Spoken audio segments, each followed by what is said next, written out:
పూలు ఎక్కడ కడి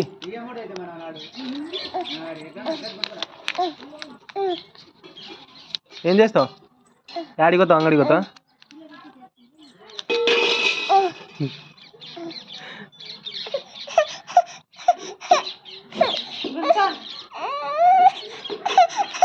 ఏం చేస్తావు?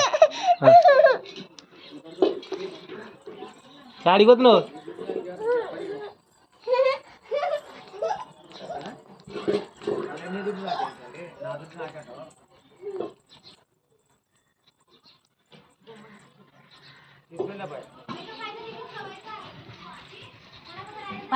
పైసలు కదా, పైసలు అంటే పెద్ద పైసలు కదా. అంగడి పోదాంతా మనము, అంగడికి బిస్కెట్ కొనుక్కొస్తున్నాము. ఇక్కడికి ఇక్కడ అక్కడే అడికి ఇక్కడ పోదాం పండు.